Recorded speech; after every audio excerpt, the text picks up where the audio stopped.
My fingers hover above the keyboard, sunlight streaming through floor-to-ceiling windows that overlook Austin's skyline. The contract draft on my screen worth 6 figures waits for my final revisions. I've built this life word by word, client by client, far from the ruins of what I once called family. My phone buzzes against the glass desk. Mom's name flashes on the screen for the first time in 12 years. My chest tightens as if steel bands are constricting around my lungs. The familiar anxiety, never quite extinguished, flares to life. I watch the phone vibrate, memories flooding back with each buzz. I press the silence button and return to my work. Some calls don't deserve answers. 12 years earlier, I push open our front door, backpack slung over one shoulder, to the sound of shouting. My steps falter in the hallway. She attacked me. Jake's voice cracks with what sounds like pain. Look what she did. I round the corner into the living room. Jake cradles his bruised hand against his chest, tears streaming down his face. Mom and Dad hover over him, their backs to me. What's going on? The words stick in my throat. They turn, and Mom's face contorts with disgust. What kind of monster attacks her own brother? I didn't touch him, I say, but the defense sounds hollow, even to me. This scene has played out too many times before Jake's accusations, their immediate belief. Dad straightens to his full height, looking down at me with cold eyes I barely recognize. You have 1 hour to pack, then you're gone. Dad, please, don't. His voice slices through the air. You crossed the line, Ava. We can't have this violence in our home. I didn't do anything. My voice rises, desperation clawing at my throat. Jake is lying. Again. Mom steps between us. We saw his hand. The hole in the wall. Don't make this worse by lying. I glance at Jake, still hunched on the couch. When our eyes meet, I catch at the flash of satisfaction that crosses his face when no one else is looking. The calculated triumph. The truth hits me with stunning clarity. I was never going to win this, not against the golden child, not against their willful blindness. 1 hour, Dad repeats, checking his watch. Not a minute more. Rain pounds against grandmother's door at midnight. I stand on her porch, soaked to the bone, a single suitcase clutched in my trembling hand. Water drips from my hair, mingling with tears I've fought to contain for hours. The door swings open. Grandmother's small frame fills the entrance, her eyes widening at the sight of me. Ava? She pulls me inside without hesitation. What happened? They kicked me out. The words burn my throat. Jake told them I attacked him, punched a hole in the wall. She helps me out of my wet jacket, her movements efficient but gentle. He lied again, didn't he? I nod, unable to speak past the lump in my throat. The crushing weight of injustice presses down on my chest until I can barely breathe. Grandmother's knowing eyes hold mine. She doesn't ask for details or evidence. She doesn't question my version. She simply believes me. She disappears into her bedroom and returns moments later, pressing something into my palm. I look down to see 2 crisp $100 bills. This is all I can do for now, she whispers. Use it wisely. I curl up on her couch later that night, staring at the ceiling, a silent vow forming in my heart. I'll never need them again. The next morning, I fill out 3 job applications before noon. My hand shakes as I sign my name, the reality of my situation settling onto my shoulders like a physical weight. That night, I cry myself to sleep, the question haunting me, did I deserve this somehow? The following day, I buy a small notebook with part of grandmother's money. I begin writing my story, the truth no one wanted to hear. The words flow from me, raw and unfiltered. Grandmother finds me on the 3rd day, hunched over the notebook at her kitchen table. Your words will be your salvation someday, she says, squeezing my shoulder. Keep writing, Ava. The truth has power, even when no one's ready to hear it. I look up at her, the only ally I have left in this world. I will. What would you do if your entire family turned against you because of one calculated lie? For me, this betrayal wasn't the end of my story. It was only the beginning of my rise. But when those who abandoned me come crawling back, how far would you go to make them face the truth? My eyelids feel like sandpaper as I shuffle through the diner's back door at midnight. The smell of grease and coffee clings to my hair, a badge of my 8-hour shift. 2 textbooks and a crumpled scholarship application wait in my backpack, silent judges of the study time I'm about to lose to sleep. See you tomorrow, Ava. Marco, the night cook, waves as I punch out. I manage a nod, already calculating the 5 hours until my alarm will drag me to my morning retail job. My uniform shirt, the second of three, I'll wear toe-to-digs into my armpits, still damp with sweat from rushing between tables. The bus ride home is a blur of streetlights and half-formed dreams. I jolt awake at my stop, heart racing with the momentary panic of almost missing it. Grandmother's house is dark, except for the porch light she always leaves burning for me. In my tiny room, I spread the scholarship application on my desk and uncap my pen. The essay prompt swims before my eyes. Describe a challenge you've overcome and how it shaped your educational goals. I laugh a sharp, bitter sound in the quiet room. Where to begin? My pen hovers over the page. This is attempt 17. The previous 16 versions lie in a folder beside me, each one too angry, too desperate, or too revealing. I need this money, but I need my dignity more. I write until the numbers on my alarm clock blur. When my head finally drops onto my textbook, the pen still clutched in my hand, I dream of blank walls without accusers. The rejection letter sits on my desk, its crisp edges mocking my frayed nerves. While your application showed promise, I don't read the rest. Instead, I reach for 5 more applications I printed at the library yesterday. Each one represents another chance, another door that might open. I place my hand on my collarbone, breathing deeply before beginning again. The custodial job at the community center pays less than the diner, but lets me work after classes. I push mops across floors while other students attend parties. I memorize marketing theories while scrubbing toilets, reciting definitions under my breath like prayers. You're the hardest worker I've ever seen, my supervisor tells me, signing my overtime sheet without question. What he doesn't understand is that hard work isn't a choice for me, it's survival. College orientation buzzes with excited chatter and parental advice. I stand alone, clutching my campus map, watching families take photos and share proud embraces. My stomach knots when a father adjusts his daughter's hair before snapping a picture. First generation? A girl with bright blue hair appears beside me, her smile kind. I nod, not correcting her assumption. It's simpler than explaining that my family exists, but chose not to be here. Me too, she extends her hand. I'm Tara. Want to tackle registration together? That afternoon, I scanned the course catalog for practical classes business writing. Marketing analytics, but a creative writing elective catches my eye. An indulgence? A voice in my head warns. You can't afford indulgences. I register for it anyway. This is what raw talent looks like. Professor Martinez holds up my essay, her voice filling the classroom. Heat crawls up my neck as 24 pairs of eyes turn toward me. Ava has captured the essence of displacement without melodrama or self-pity. I stare at my notebook, unsure how to process praise for words born from pain. The essay, a thinly veiled account of standing alone at a bus stop with one suitcase, wasn't meant to impress anyone. It was just the truth. Later, the professor catches me after class. You should submit this to the college magazine. They pay contributors, she adds when I hesitate, correctly reading the calculation in my eyes. Not much, but it's a start. 3 weeks later, I hold a check for $25 in a magazine, with my name in print.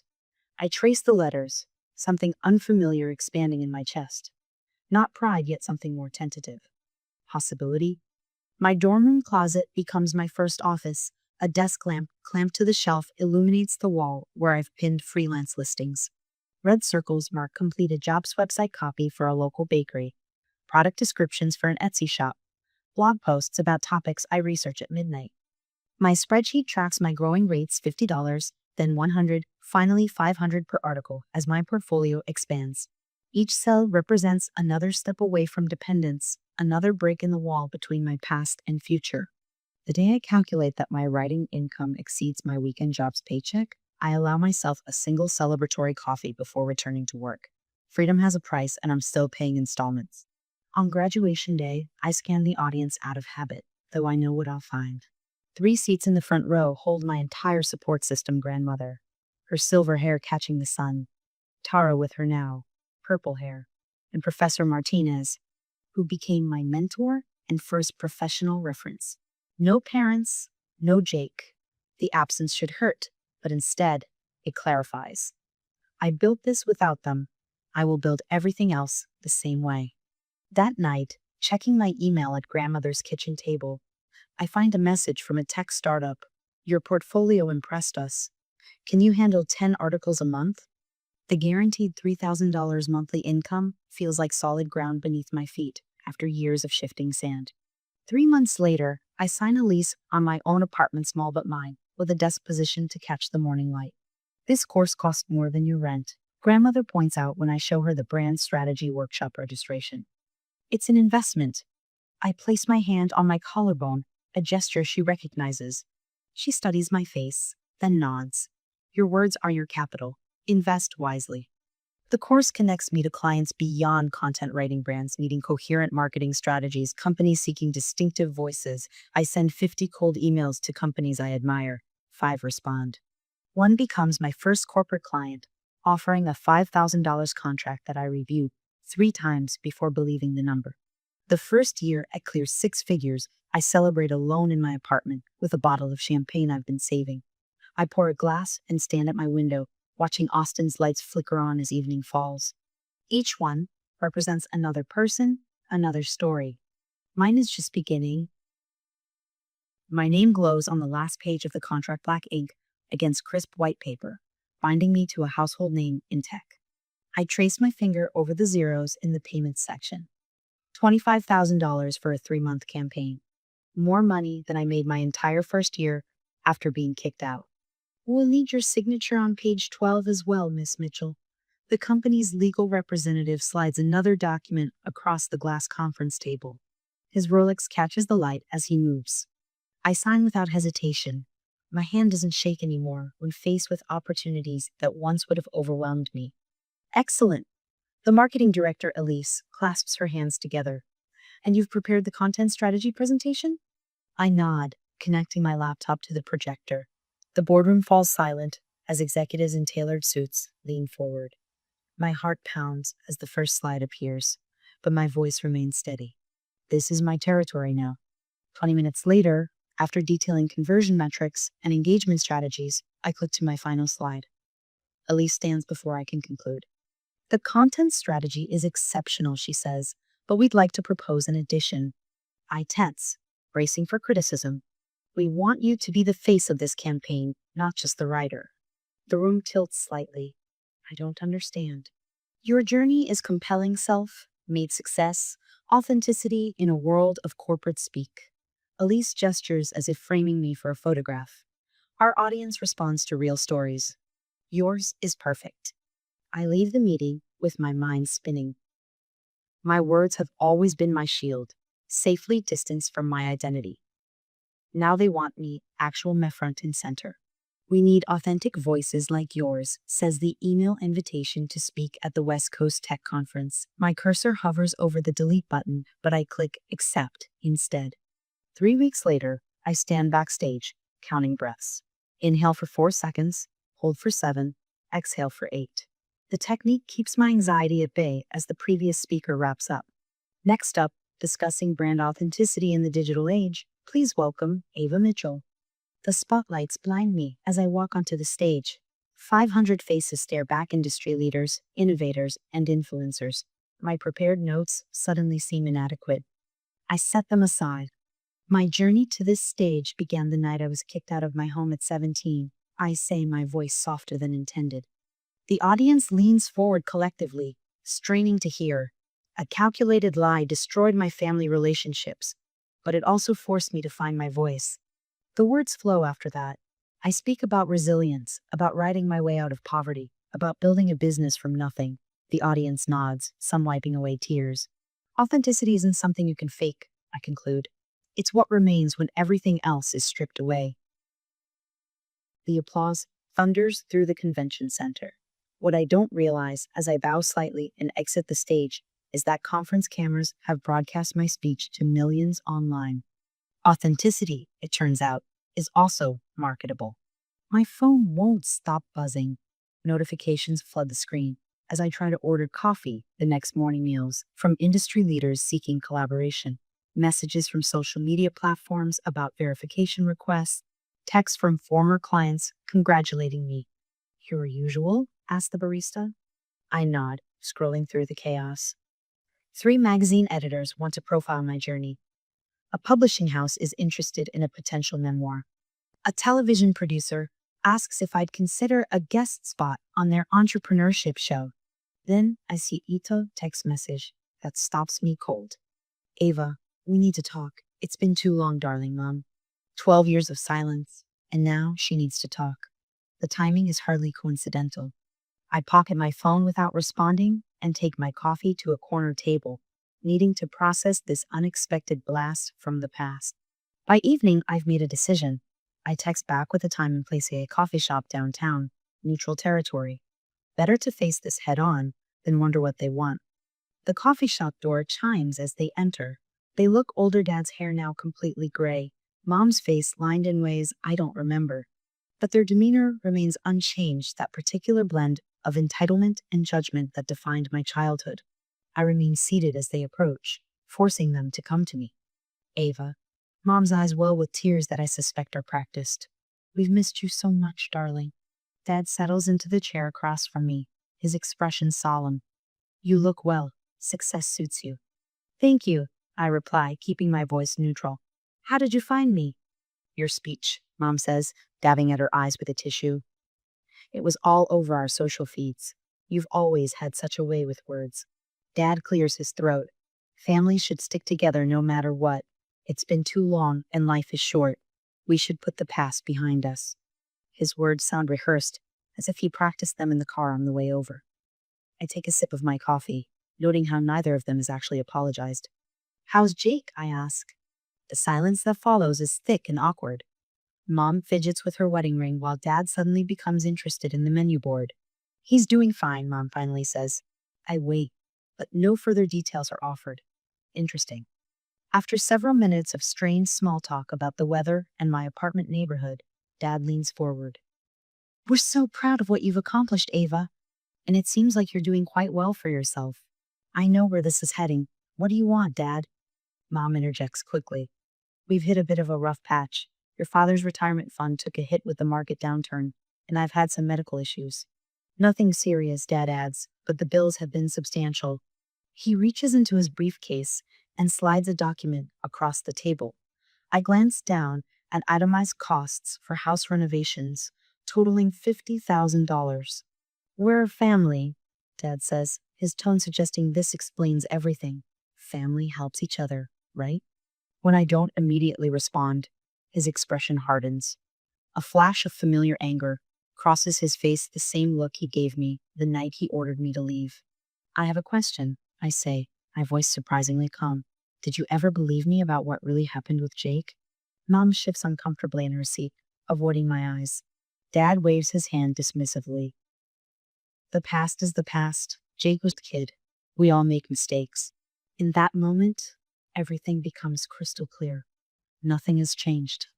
12 years, and they still choose Jake. They still believe his lies. They still see me as nothing more than a resource to be used. I stand up, gathering my things. I have one condition. I'll help you under one condition. My voice remains steady as I deliver these words, despite the hurricane of emotions swirling inside my chest. The afternoon sun filters through the cafe windows, casting my parents in a harsh light that reveals every line etched into their faces by time and choices. Name it, my father says, relief washing over his features. He reaches for his wallet, as if preparing to write down payment terms. I fold my hands on the table. I want a family gathering. Everyone, grandparents, aunts, uncles, cousins, everyone.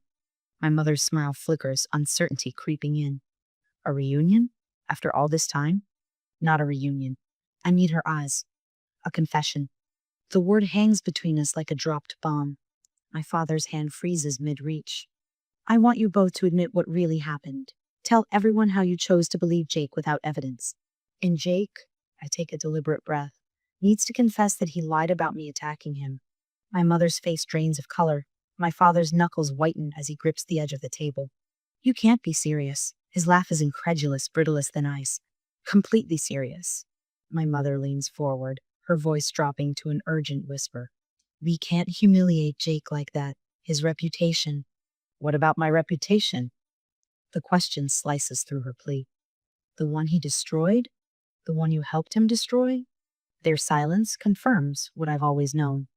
My father attempts to negotiate. We could say it was a misunderstanding, that we all misinterpreted. The truth or nothing, I interrupt. Your choice. They exchange glances loaded with 12 years of protected lies. My father nods almost imperceptibly, and they both stand. We need to discuss this. I watch through the window as they huddle outside the cafe, heads bent together in furious whispers.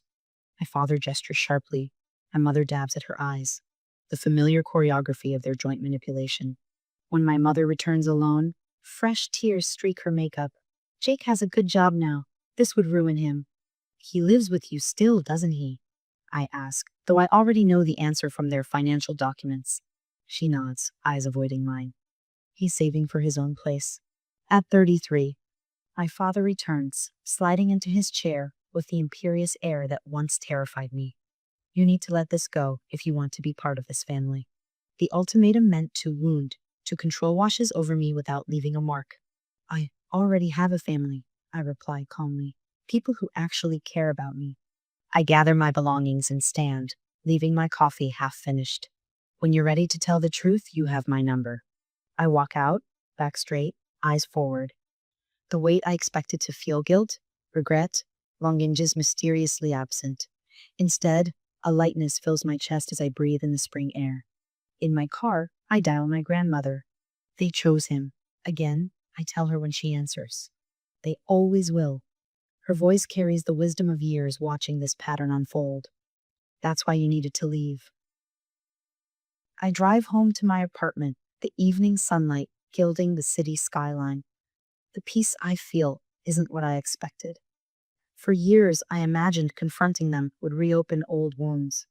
Instead, it's confirmed that the distance between us is necessarily a protective boundary rather than a punishment. At midnight, my phone lights up with a text. Jake. Still playing the victim? Pathetic.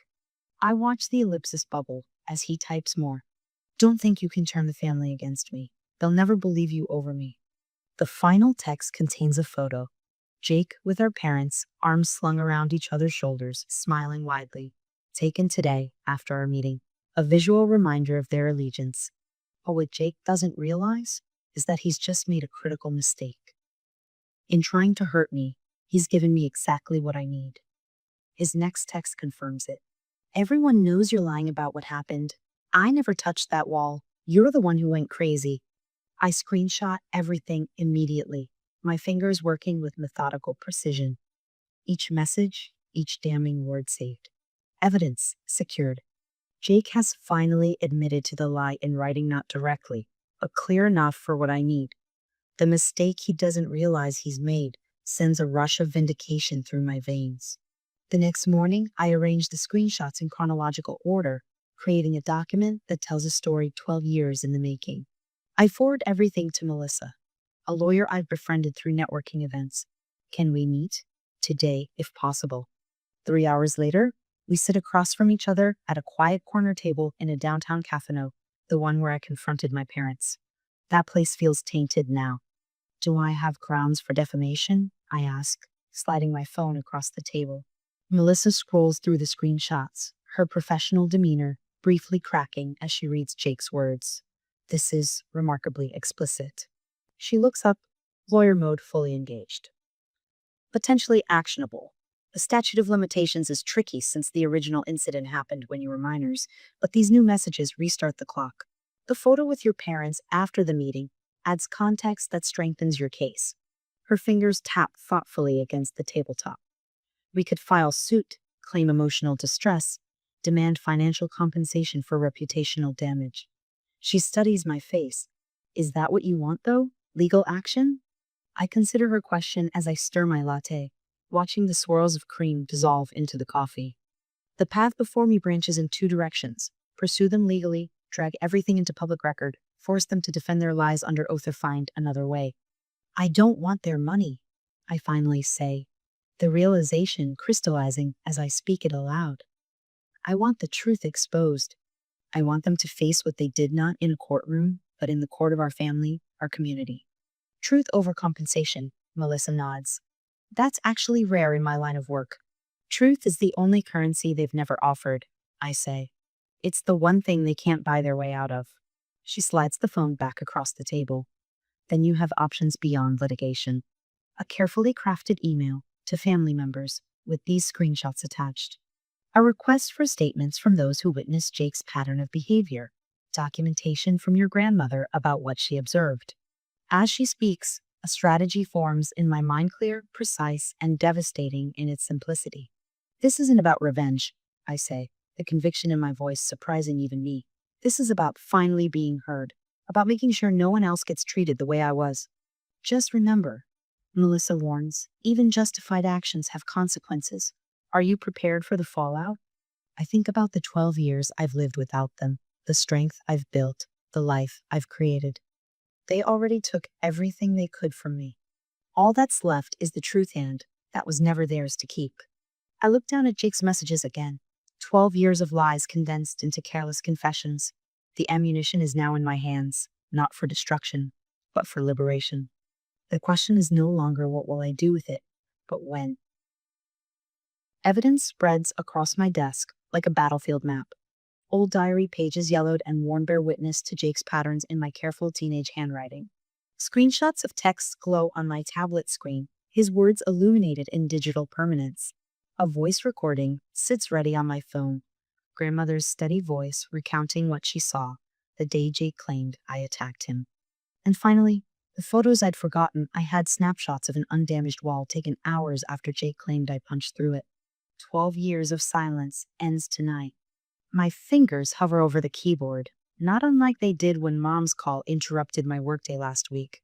But this time, I'm not the one being interrupted. I'm the one taking control. The email is already drafted, waiting. I read it over one more time. To my extended family. I haven't shared my side of the story until now. Here's why I disappeared 12 years ago. I'm not seeking money or sympathy. I don't ask for your judgment. I only want the truth known. Attached, you'll find documentation that speaks for itself. Ava, simple, factual, devoid of accusations or emotional pleas. Just the truth organized chronologically in a neat PDF attachment.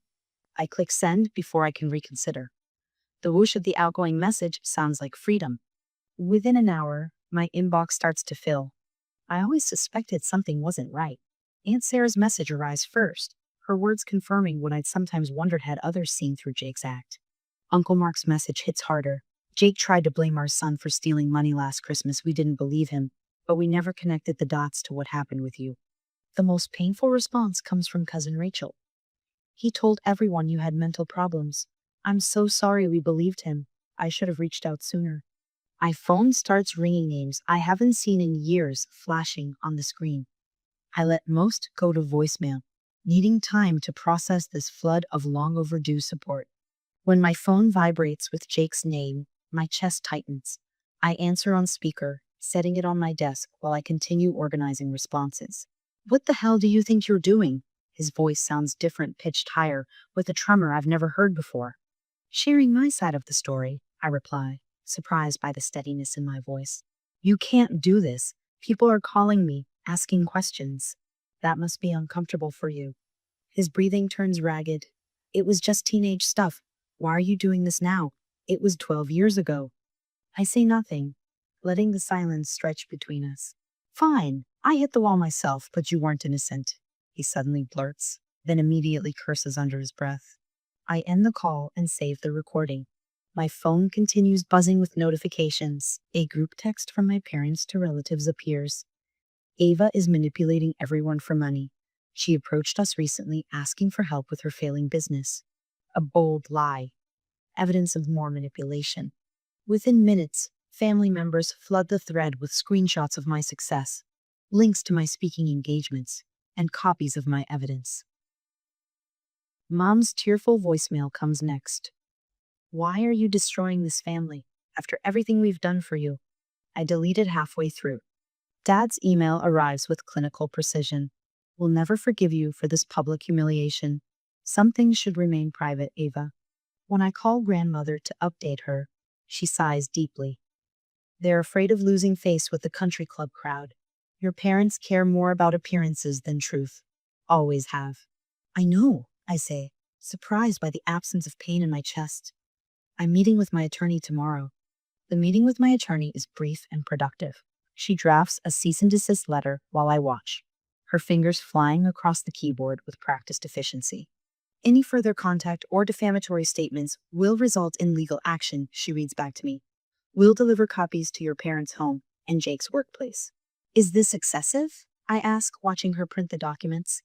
She looks up, her expression serious. Boundaries require enforcement, Ava, especially with people who've shown they don't respect them. 3 days later, silence descends a different kind than the 12-year absence that preceded this confrontation. This silence feels lighter, cleaner. The absence of toxic voices creates space for others. When Aunt Julia's email arrives with a Thanksgiving invitation, I read it twice to make sure I understand. We should have reached out years ago. We were wrong. The family would love to have you join us, your parents, and Jake won't be there. It's time we got to know the real you. I accept without hesitation. Standing in Julia's dining room 2 weeks later, surrounded by relatives who now know the truth, I feel a strange new sensation belonging without fear. When they gather for a family photo, the first in 12 years without my parents or Jake, I don't hesitate to step into frame. As the camera flashes, capturing this new beginning, I realize that family isn't defined by blood, but by those who stand by the truth. I chose integrity over manipulation and discovered a support system I never knew existed. My parents and Jake have faded into silence, but I face my future unburdened by their toxicity. Sometimes the family you choose is more powerful than the one you're born into. Would you have had the courage to do what I did? Your words matter, I tell the small crowd gathered at New Horizons Youth Shelter. My voice carries across the room where 30 teenagers sit, some leaning forward, others with arms crossed defensively. I recognize the posture, the armor I once wore daily. When someone takes away your voice, writing gives it back to you. A girl in the back row catches my eye. Thin frame, wary expression, notebook clutched against her chest like a shield. I was her once. 2 years ago, I was just another content writer. Today, I'm launching Write Your Way Out, a mentorship and scholarship program for young writers who've been displaced or abandoned. I explain how each accepted student will receive professional guidance, publishing opportunities, and a percentage of my income allocated to fund their education. The words flow easily now, practiced from months of planning. Sometimes the people who should love you the most are the ones who hurt you the deepest, I say, watching recognition flash across their faces. But that doesn't have to be the end of your story. After the presentation, the girl from the back approaches, knuckles white around her notebook. Can I really make it like you did? Her voice barely rises above a whisper. I meet her eyes directly. Yes, and I'll help you. Laughter fills my apartment as Sophie raises her champagne glass. Sunlight streams through the windows, catching on the cityscape of Austin stretched out 30 floors below. My 30th birthday feels nothing like I imagined in those dark days on grandmother's couch. To Ava, Sophie announces, who survived what was meant to break her. 12 people surround my dining table, friends who appeared in my life when I needed them most. My agent, 2 college roommates, writers I mentored who became colleagues, a neighbor who brought soup when I was sick and stayed to become family. In the place of honor sits grandmother, her frame smaller than I remember from childhood, but her eyes still sharp.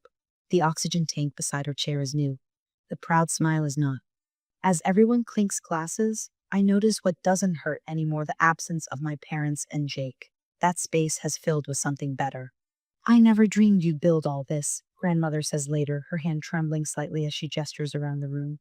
I squeeze her fingers gently. You gave me the foundation. The letter arrives on cream stationery, postmarked from London. Dear Ava, I've just returned after 5 years abroad. My son James showed me everything: your emails, the evidence, all of it. I should have contacted you sooner. I suspected Jake's nature for years. The way your parents enabled him, they couldn't face the truth. It was too painful to admit they'd created the monster themselves. If you're willing, I'd like to meet when I visit Austin next month. Your aunt? Eleanor. I fold the letter carefully, sliding it back into its envelope. The rage that once would have ignited at any mention of my family has cooled to something resembling understanding. Not forgiveness. I don't owe them that, but recognition of the broken systems that created all of us. I don't need their acknowledgement anymore. The doctors say 6 months, grandmother whispers, her bedroom at the assisted living facility bathed in afternoon light. Maybe less. I sit beside her, our hands intertwined on the quilt she made decades ago. You did what I never could, she says. You broke the cycle. From beneath her pillow, she pulls out a leather-bound book. I've kept this since the night you arrived at my door. Every step, every triumph. I open to the first page, see her neat handwriting documenting the night everything changed. Ava arrived tonight, soaked through, one suitcase. They've thrown her away, but they don't know what they've lost. This is your story, she says. Use it to help others see their own strength. The memoir takes shape on the same kitchen table where I once filled out job applications with shaking hands. Words flow from my fingers, 12 years of distance giving clarity to the pain. When I reach the dedication page, I don't hesitate. For my grandmother, who believed me. The publisher calls with the offer 6 figures for my story, the amount my parents once needed from me. The irony isn't lost on me. I send the advance copy to their address, not for reconciliation but acknowledgement. The return receipt comes back with my mother's signature, proof it was received, even if never read. Waves crash below the cliffside riding retreat in Santorini. My laptop open, I check my email one last time before disconnecting for the day. Miss Mitchell, I got accepted to college. Full scholarship. You were right about everything. Thank you for believing me. Mia. I smile, tucking my hair behind my ear as I close the email. The final page of grandmother's journal sits beside me, finally read after her funeral last month. She will thrive without them. I close the journal and open a new document. It's time to write the next chapter.